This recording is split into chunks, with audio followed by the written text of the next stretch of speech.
मेरे प्यारे बच्चे, आज का संदेश कुछ खास है। इसे ध्यान से सुनना मेरे बच्चे।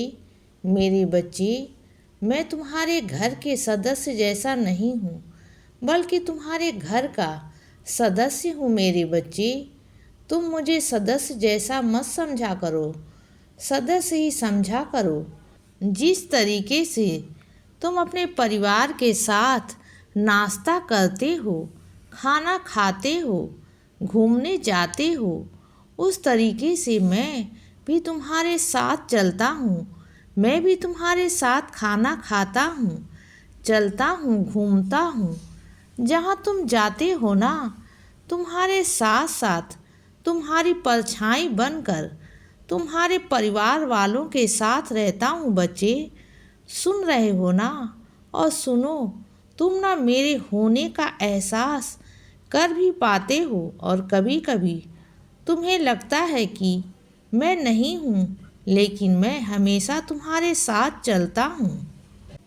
और मेरे होने के कारण ना तुम्हारे घर में सबकी उत्पत्ति हो रही है मेरे बच्चे, सबकी उत्पत्ति। और तुम्हें क्या लगता है कि तुम अलग से खाना मेरे लिए लेकर आओगे? अलग थाली में नहीं, मैं तो तुम्हारी थाली में ही खाना खाऊंगा बच्चे।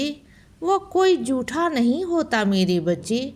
जहाँ प्यार होता है ना, उसे प्यार की थाली बोलते हैं बच्चे, ना ही झूठी थाली मेरे बच्चे। तो हम साथ मिलकर खाना खाया करेंगे, ठीक है? तुम और मैं, हम साथ साथ मिलकर ही खाना खाया करेंगे बच्चे। और सुनो, तुम्हारा मन अब इतना साफ हो चुका है ना, जब से तुम मेरे मंदिर आने लगे हो, मुझसे जुड़ने लगे हो, तो धीरे धीरे तुम्हारे मन की घृणा, तुम्हारे मन की नफरत, लोगों के लिए बुराइयां, किसी को कोसना, ये सब बंद हो चुका है बच्चे। क्योंकि तुम्हारा दिल अब तुम्हारे साईं से जुड़ने लगा है। तुम अपने साईं को चाहने लगे हो बच्चे। अब तुम्हें ना दुनिया से फर्क नहीं पड़ता कि दुनिया तुम्हारे बारे में क्या सोचती है, क्या करती है। तुमने अपने मन में से ये ना सबके लिए भेदभाव, घृणा, नफरत सब त्याग दिया है और सब कुछ मेरे चरणों में छोड़ दिया है बच्चे।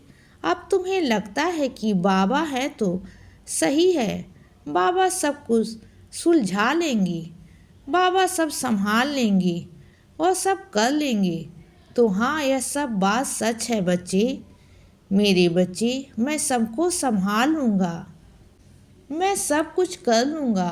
तुम बिल्कुल चिंता मत किया करो। और क्या है ना, कुछ लोग मजबूरियों में आकर वह मेरी शरण में आ जाते हैं, लेकिन क्या होता है ना, वह मजबूरियों में आकर मेरे शरण में आते हैं, लेकिन धीरे धीरे आते आते उनकी इच्छाएं पूरी होते होते ना, वह मेरे ही इस कदर दीवाने बन जाते हैं ना कि उनकी इच्छा पूरी होने के बाद भी ना वो मुझे नहीं छोड़ पाते। चाहे मैं उनसे अलग हो जाऊं, लेकिन वो मुझसे अलग ही हो नहीं पाते, क्योंकि उन्हें मेरी इतनी आदत लग जाती है अपने बाबा को देखने की, अपने बाबा को करने की, कि वह मेरे बिना रह ही नहीं पाते। ऐसा रंग में रंग जाते हैं ना मेरे अपने साईं के प्यार में, अपने साईं माँ की भक्ति में, कि चलते फिरते बस फिर उनके भूख प्यास एक ही नाम होता है, साईं साईं साईं। बस वह हमेशा मेरा नाम पुकारते हैं। ऐसी आदत पड़ जाती है ना उन्हें कि चाह कर भी छूट नहीं पाती। जो मेरा बच्चा मेरी शरण में एक बार आता है तो वह बस अपने साईं के रंग में रंग जाता है। यही तो मेरी खासियत है मेरे बच्चे। और सुनो, जिस कार्य में विलम्ब हो रहा है ना, मुझे पता है, लेकिन अभी रुक जाओ, अभी ठंड रखो मेरे बच्चे, इतनी जल्दबाजी मत करो। देखो, मैं जानता हूँ विलम्ब है, मैं खुद जानबूझकर उस काम में विलम्ब कर रहा हूँ मेरे बच्चे, क्योंकि ना तुम नहीं जानते कि कुछ होने वाला है। ऐसा जो तुम करोगे ना तो तुम परेशानी में पड़ सकते हो। तो मैं जानता हूँ कि पहले वह चीज़ें निकल जाए, मैं वही तुम्हें दूंगा जो तुम चाहते रहे हो, जिस तरीके से चाह रहे हो, जिस रूप में चाह रहे हो बच्चे ना, मैं उसे वैसे ही तुम्हें वापस लाकर दूंगा। लेकिन थोड़ा रुक जाओ बच्चे, इतनी जल्दबाजी अच्छी बात नहीं होती। इतना जिद करना भी अच्छा नहीं होता मेरे बच्चे। तो कभी कभी ना कुछ चीज़ों में सही समय आने का इंतज़ार करना चाहिए, यूँ जल्दबाजी नहीं करनी चाहिए। और सुनो बच्चे, जो तुम्हारे कीमती कागज़ है ना, उसे इधर उधर मत फेंका करो। कभी इधर उधर रख देते हो, कभी उधर रख देते हो। तुम्हें समझ में नहीं आता कि उसकी कीमत कितनी है। वो एक मामूली कागज़ नहीं मेरे बच्चे, तुम्हारी ज़िंदगी भर की पूंजी है। उसे संभाल कर रखा करो। अगर वह चली गई ना हाथ से या खो गई ना, तो चाहे कितना भी पैसा लगा लोगे ना, तो कभी वह बन नहीं पाएगी। तो समझो इस बात को और सुनो, मैं तो तुम्हें आशीर्वाद देना चाहता हूँ बच्चे, लेकिन तुम ही ना मेरा आशीर्वाद लेने में विलम्ब कर रहे हो, आने में देरी कर रहे हो मेरे बच्चे। मैं तो तुम्हें कब से आशीर्वाद देने के लिए तैयार बैठा हूँ, कब से, लेकिन बस तुम ही मेरे पास नहीं आते हो।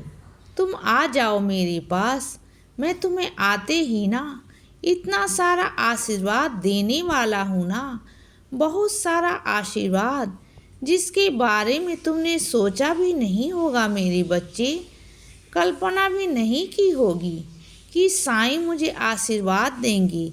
लेकिन मैं खुद आकर स्वयं तुम्हें आशीर्वाद दूंगा मेरे बच्चे। और सुनो, कई मेरे बच्चे मुझे जांच परखते हैं, उन्हें लगता है कि साईं को परखना चाहिए। तो सुनो, परख लो, कोई बात नहीं। बल्कि मुझे तो खुशी है कि चलो कोई तो है जो मेरी परीक्षा ले रहा है। और अगर ऐसी परीक्षा ले रहा है तो ना, तो कम से कम तुम मेरे पास तो आकर बैठो। और अगर ऐसी परीक्षा लोगे तो मैं हमेशा ज़िंदगी भर तुम्हें परीक्षाएं देता रहूँगा।